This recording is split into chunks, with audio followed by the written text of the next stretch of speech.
All right. We live? We are live. We'll give everyone a minute or so to jump on with us. We've got people joining the room right now, so we'll give it another 30 seconds or so and jump into it. We've got a lot to cover today in about 35 minutes, so want to make sure we're respectful of everyone's time, but I think it's going to be a great conversation. Um, Steve, how are we doing today? How are things on your side? Things are good. Things are good. It's a beautiful day and beautiful evening in sunny Spain right now. Nice. Sounds a little bit better than where we're at. Yeah, that's a beautiful day here in the Midwest in Michigan. I know Andy, you're over in Chicago. I think everybody joining. Fresh month, fresh start. Hopefully coming off a hot month. If not, starting at zero and hopefully get some good tactics out of today. Yep, absolutely. Well, we've got people joining, and I want to kick this thing off. First off, everyone joining us today, thank you. Hopefully this is a good session. I think you should get quite a bit out of it.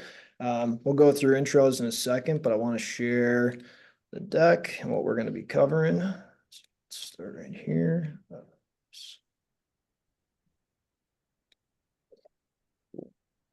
All right, so we're going to be diving deeper today into just tools and tactics that everyone on this call can use to drive more meetings within your target accounts. Whether you're thinking about Q4 of this year as we start to plan for 2025 and what that's going to look like, I think all of you are going to walk out of here today with a few examples and a few ideas of how you can set meetings in your accounts, what good outreach into these target accounts looks like, and we'll walk through the examples of what poor personalization looks like, but also what does good personalization look like and how can you quickly find ways to do that?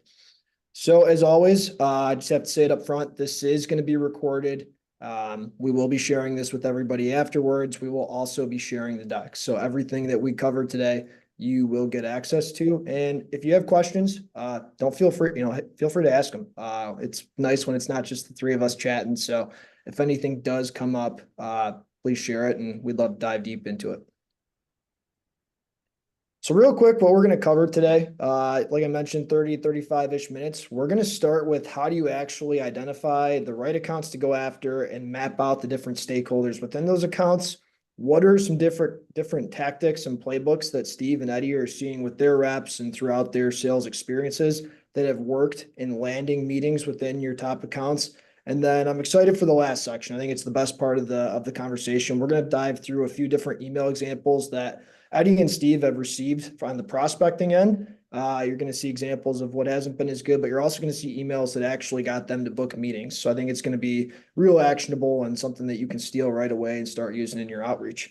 So without further ado, we'll start our introductions. I'll kick it off. I'm Andy Keene. I lead the marketing side here at Prolific. So anything that's go-to-market focused, I'm working closely with the team and ultimately trying to drive meetings for the sales team, pipeline, and revenue for the business. So that's myself. And Eddie, you want to give us a quick intro? Yeah, happy to. Thanks for setting the stage for today, Andy. Steve, great seeing you. My name's Eddie Hansen. I work alongside Andy. I lead our team at Prolific. I've been with us since we came to market with our strategic account-based selling and account planning applications. Our focus, being a Salesforce partner, is to make life easier for reps to uncover revenue they might not have known about previously and drive better relationships and follow a strategic process across their key accounts. So obviously very relevant to the topic today, and really excited to have Steve join us as well, as we've gotten to know each other over the past few months, because finding those targeted accounts so you can execute against them within those account plans is really important in process, really important to that process. So Steve, I'll hand it over to you for a quick intro as well. Yeah, thanks for having me, Eddie, and thanks for putting this all together, Andy. So yeah, I'm Steve Benson. I started and founder and CEO of Badger Maps, and I've been doing this for about 13 years or so. And before that, I was in a sales role at Google, and before that, I was in a sales role at IBM. So I've been kicking in doors at new accounts for a long time. It's a lot easier when when you have a brand like Google behind you, but then but now over the last 13 years, I've been doing it with no brand. Well, early on, I had no brand behind me. People didn't know who Badger Maps was and what we did, and maybe they still don't. So we still are. I think that's one of the big challenges in the noisy world we have today is getting the word out there about what we do, what the value proposition is, and um, but yeah, I'm excited to be here and share what I've learned so far. Awesome. No, thank you both. And we're gonna dive right into it. So, Steve, I'm gonna start with you. Love to hear from your perspective. When it comes to mapping out accounts and mapping out your territory, how do you coach your sellers and how have you, throughout your experience, gone about, starting from point A and going to point B and point C? Walk us through that process and how you make sure that the team's spending, their time and effort on the right accounts within a territory and ultimately in the right places. Yeah, absolutely. So, well, I guess there's a few ways to structure that. First, it's important to think about there's different types of mapping, right? There's mapping like Prolific does, there's mapping like Badger does, there's, on you guys work with showing an account and mapping out who is at that account and and mapping out the relationships and figuring out the value and we map out the accounts in terms of their addresses on a map. And so both of those products are used in different ways to map. And I guess that's one of the reasons why we're here talking about all this is that there are different ways to approach this. I guess there's also different ways to approach it depending on who you are, right? A inside salesperson needs to map out their accounts and think about their territory and manage their territory differently than someone who's actually going out into the field and interacting with customers face to face. People that are going into the field need to not only as they map out their territory and think about covering it effectively, they need to take into account where they're going to be. If you're an inside salesperson, you can call Hawaii 1 minute and New York the next. But if you're a field salesperson, if you're driving an hour out to this suburb, you want to think about who's on the way out there, who's on the way back. And I think, a key way people start doing that is they think, well, who are my priority accounts? What's the most important thing to do that I can, and I want to look at this data, look at my territory on a map and see who's important out here and make sure I'm going to see those people. Then I want to think about who's a little less important. Maybe it's not an active deal, but it's someone that could become one. And then they want to kind of add that to their daily task list if they're interacting with people face to face. And in terms of getting those meetings and approaching people, there's so many different ways to do that, right? And so some are available to inside sales reps, some are available to outside sales reps only. But if you are kind of able to approach in person and not just over email, because you can do cold outreach over email or in person, right? And field sales reps do it, and they just show up to drop off samples or to get to know people a little bit or drop off donuts or all the things that they can do. Whereas if you're an inside sales rep, you're trying to get in the door and give your pitch pretty quickly over the phone or with email or with marketing tactics. So I guess several ways to approach depending on who you are and how you get to cover your territory. Yep. No, I think you hit it on the head, and we're going to get more specifically into tactics and strategies for setting meetings. But I love where you went with this, and for the group listening, as you start to think about the accounts that you're doing outreach into, literally pull up your accounts on a Google map or any sort of map and figure out who's in a vicinity where you can actually stop on site. I think that's a great way to differentiate your prospecting and add a personal touch to it, whether it's a handwritten note, bringing in some sort of goodies like cookies or something like that. There's different ways to get in front of your target audience without necessarily pounding emails or phones. So I love that.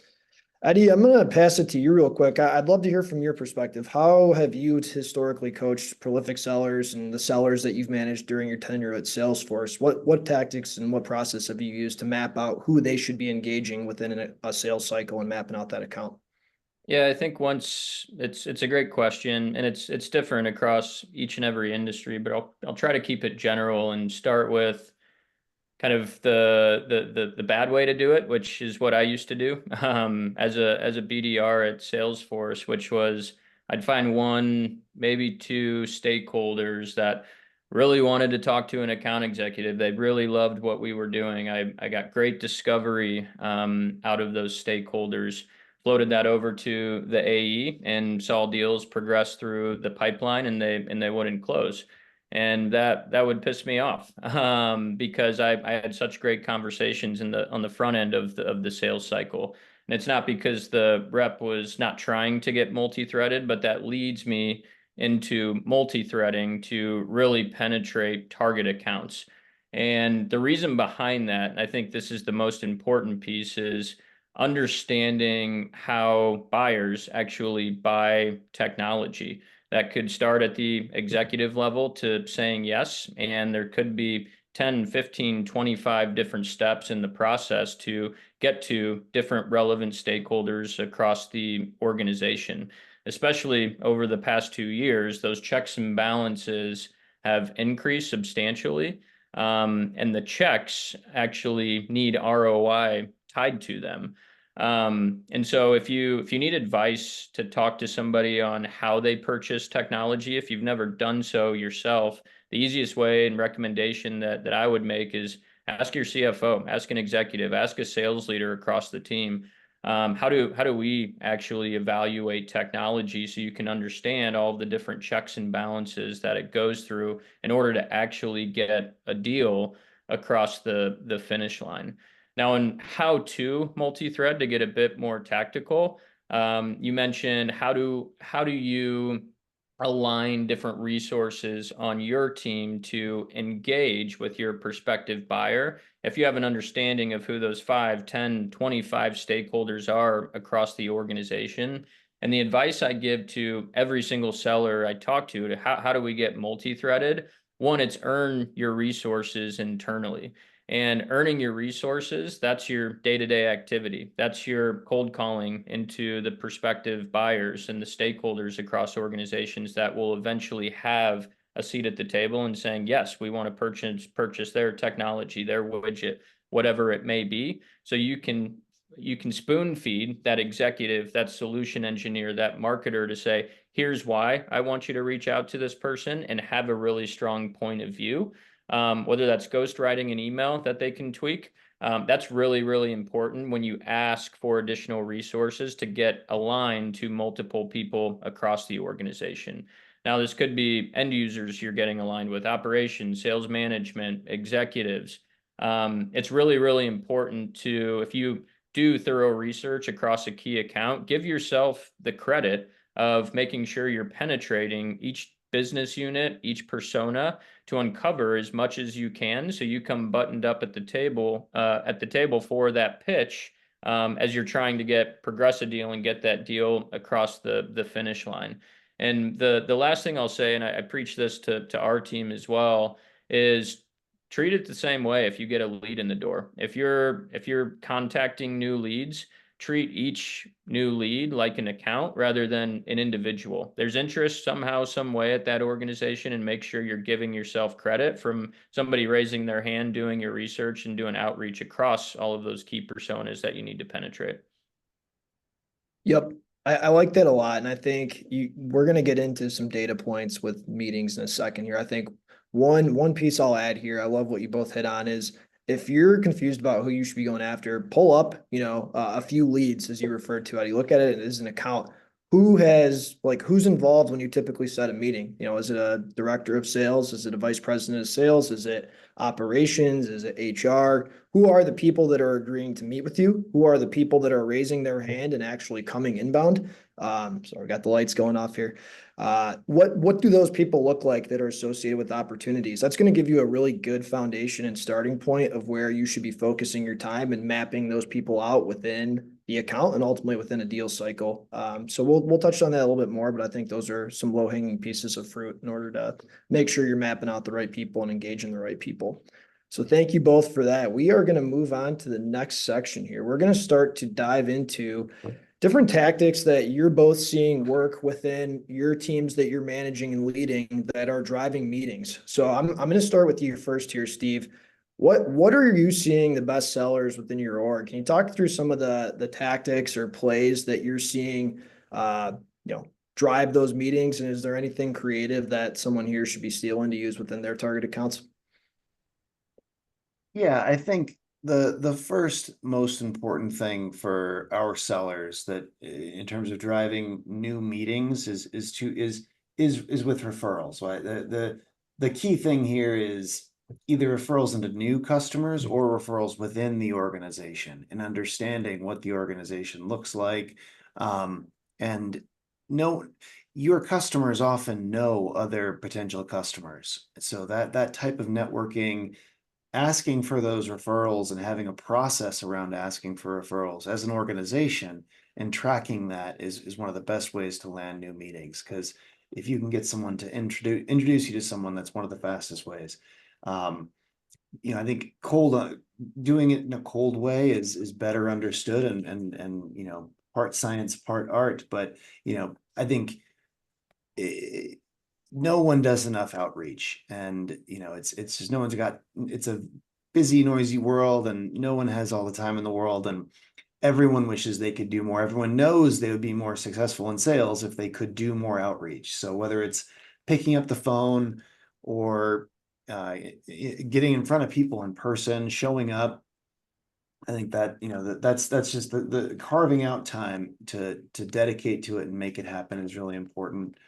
Um, and then when you do land a meeting in an organization, it's really just the start, right? And so our best sellers, they know that they have gotten introduced to someone, or the marketing has caught with one of our many nets in the world, someone who understands, hey, I have a field sales team and I need mapping and routing connected to my CRM. Someone figured that out in an organization, but the person that figured out that they need that in the organization that's not necessarily the end. And understanding how to figure out who to talk to, the people who are actually not just understand that there is a problem, but are in a position of power to do something about it and get introduced to them and move around the organization is something that I think the best sellers on our team have figured out how to do, and not the best sellers, I think it's a challenge for them. Yeah, just to add on to that, I couldn't agree more with your first point around referrals. I preach to my team constantly. If you have a really good interaction with a customer, if you get off a customer success call, close a deal, you're going through the implementation, it's going really well. The phone calls that I will pick up are from people in my network, or those will be the LinkedIn messages that I know somebody, I trust their opinion, and they say they're getting value out of a tool. I'll pick up the phone and call that company. So I think it's the easiest way to get into the door at an account that gets forgotten very quickly, just because if you haven't done it a ton, it can be an awkward ask, but people want to help people, especially if they've had a great experience with you. So that's a great one. I also think even if you don't work for a vertical driven organization, chances are you do have case studies across an industry, and you're able to quickly research competitors or companies that have synergies with great customers of yours that raised their hand and said, yes, I'd be willing to do a case study with you all. Take bits and pieces of that and leverage that to get meetings with your clients. And another tactic that I think gets overlooked, but competitors put some of their best customers on their website, and sometimes those customers might be at risk. And most likely your marketing team or a sales leader have taken the time to build out some sort of battle card against your competitors, and knocking on the door and saying, hey, I saw that you're leveraging XYZ technology. We're better for this and this reason. Would love to hear about your experience. People are always curious if they have best in class technology or widget or whatever you are selling. And scraping your competitors' websites is a great way to do that. And then I'd say the sellers that are selling really up market to public companies, to the Fortune 500, 100, Chat GPT is a beautiful thing to type in. Can you give me a recap of the 10K from this year's 10K, and point out the strategic goals. And that way you'll be able to find things like their innovation and technology strategy. How are they going to expand into different markets? How are they looking to get more operational efficiency onboarded internally? What's the overall customer experience? And being able to pick out and leverage AI in today's world to really focus on whatever you are selling, leverage that to have really clear, concise messaging from the C-suite down, because you know it's going to be initiatives across that organization when you're doing that cold outreach. Yep. No, I fully agree. I think those are both some great call outs and great suggestions. I think one thing I'll touch on here is all of us have, customers or champions that purchase our tools or that even initiate an opportunity that move on to a new role. Tracking and monitoring when those people start a new job is a great way to immediately sneak in and try and drive a meeting, not necessarily within the first week or two, but set tasks in your calendar 60, 90 days from their start date to start reaching out and see how they're doing things. I think a great example of a meeting I took was HubSpot. Left the company to come to Prolific, and HubSpot was hitting me up a month later about, hey, you're a former customer. We feel like you could get value out of this. They had some technology that knew we were using part out. Like, it was a great way to come in and get a meeting, and now we're a HubSpot customer. So I think whether it's manual, I know with our BDRs, we went through an exercise of everyone that was associated with an opportunity. We threw them in a spreadsheet, literally looked them up one by one on LinkedIn. It's a little bit strenuous, but we found, I think it was 30 or 40 people that had moved on and found new jobs. And we booked meetings with 20% of those people within a week or two, because they had already initiated the process with Prolific before. They knew the value that we provided.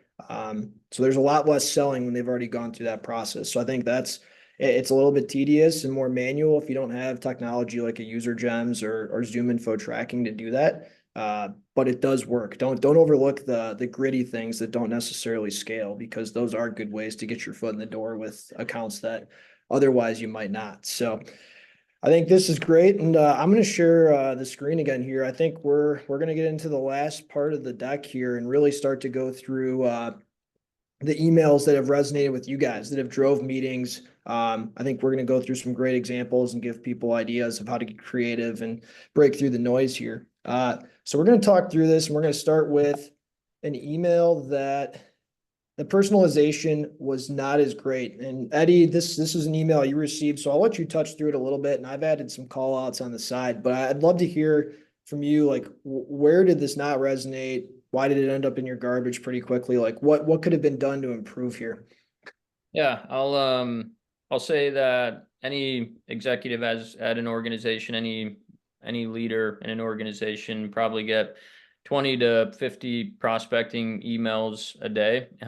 Steve, I'm sure you'll agree, and your mind is kind of trained to, with everything else going on in the day, to ignore everything and delete at all costs. But there are some that catch my attention, and that's what I wanted to call out, because I actually opened this email just because I saw Millikan University, and it's where I went to school, and I got into it, and I said, okay, so this person looked at my LinkedIn profile, saw where I went to school, and is asking me if I made lifelong friends. That's not really a reason to reach back out to them, and especially because they then get into their quick pitch. And so this person probably spent, I don't know, solid whatever 3-4 minutes looking through LinkedIn, putting together a personalized email, which I think is great, by the way. But there needs to be, if you are going to personalize it in a way, some meat behind it. Do that further research, compared to just saying, hey, I saw this on LinkedIn. Do you want to talk about how my product can help you out? Typically, kind of the laziness behind that type of email are ones that I'll typically delete, or any email that looks very, very automated from the get-go and aren't calling out a specific problem that they can solve for in the title and in the substance of the email. Yep. I don't have much to add here. I think it speaks for itself, and I think we're going to see a pretty stark difference in a second of emails that work. So I'd love to go through this one in a little bit more detail. We've got some call outs of what makes this a great one, and I've got some thoughts for how reps can scale this potentially. But I'd love for you to dive deeper and dissect what really caught your attention here. I think you're on mute. Oh, sorry. I'll first take one step back and say I'm not against personalization. I think if there's an into a company, a referral, you should use everything at your disposal. If you're knowledgeable about school they went, company they worked at, you should absolutely leverage that. What I will say is that leaders in a business have problems they're solving for each and every single day, and those problems are typically sitting in the back of their head. And so coming in with an email direct and saying we can solve for this problem in the title of the email, and this referencing that, hey, we know that you're in the Salesforce ecosystem. I care about how other ISVs are getting help through technology that they're leveraging, because I feel and know that that could probably help my business as well.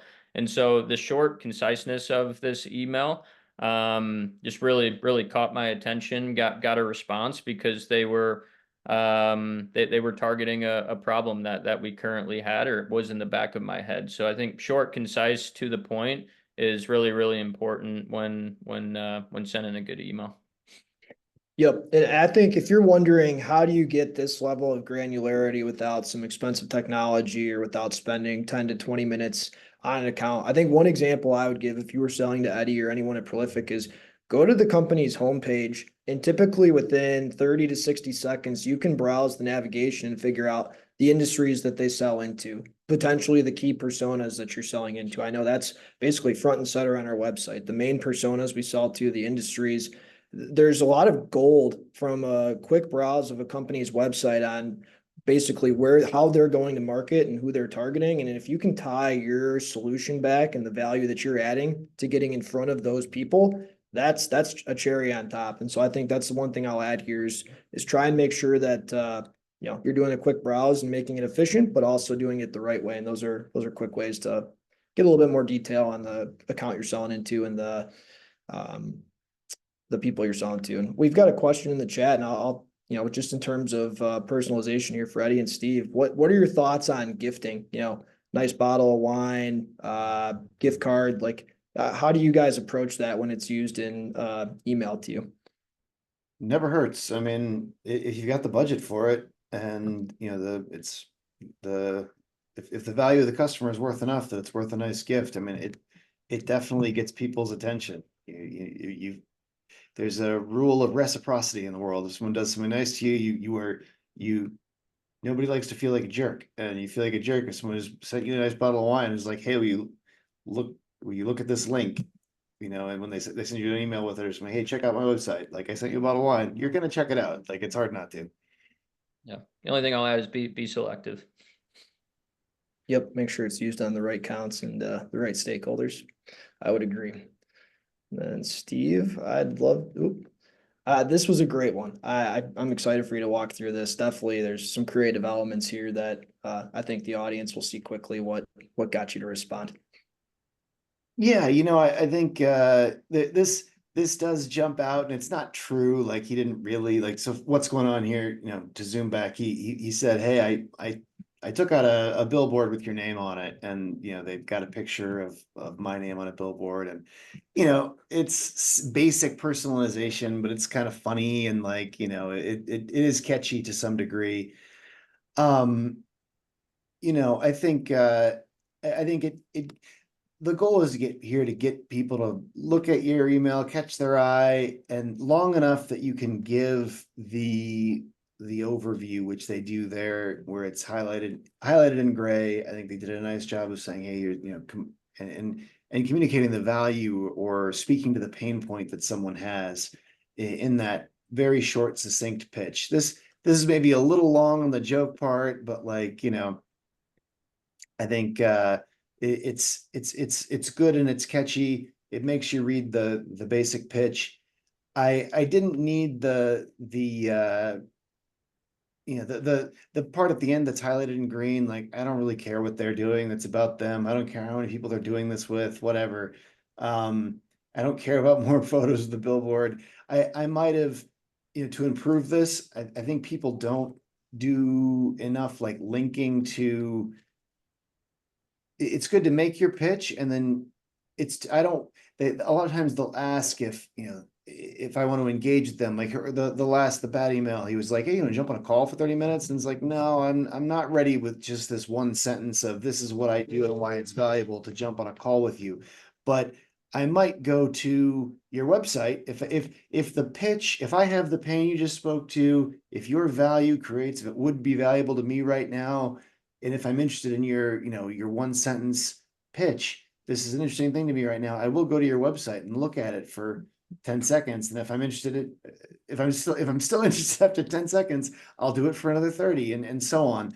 And then I could come back and engage, or maybe I even forgot that I even came from email in the first place. And I sign up for, your next webinar on your website, or I sign up for I sign up for a free trial or whatever it is. But I think a really important thing in this type of cold email is to have the right ask at the right time, and don't ask for too much. It's too much to ask for a meeting, but it's not too much to ask for someone to look at your website for 2 seconds.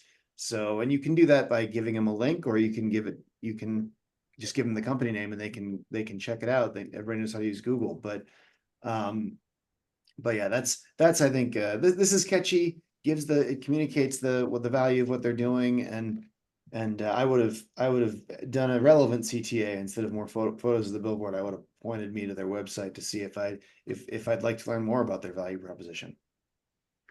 Yep.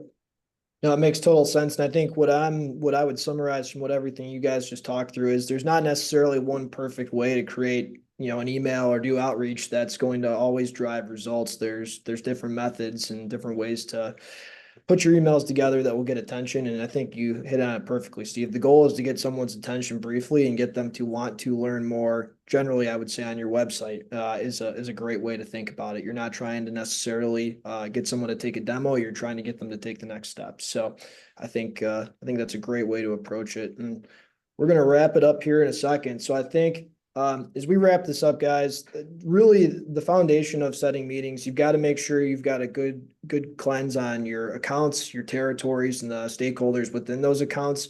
Use your CRM data. It doesn't have to be perfect, but it can definitely guide you. I know we're using it every day to make sure that we're going after the right people, not just from a sales perspective, but also from a marketing perspective. There's a lot of different ways to set meetings. Get creative. I think the gifting, especially if you're using it in a relevant and precise way, I think can be very effective. As Eddie alluded to, he's getting 20, 30, 40 of these emails a day. Be really clear, concise, and to the point when you can. It's a good way to get C-suite attention, and then ultimately just keep experimenting. There's no right way. There's no one way that's always going to work better than others. Your industry, your company, your value prop, everything is always different. So just make sure that you're testing and documenting and learning at the same time. So that's where we're going to wrap up. But I just want to say thank you to everyone for joining. If you've got any questions, we're going to be sending this all out afterwards, and you can connect with me or Eddie on LinkedIn. We're happy to answer any questions afterwards. And Steve dropped his LinkedIn in the chat as well. So just want to say thank you all for joining, and hope you have a great rest of the day. Thanks, everybody. Take care. Take care.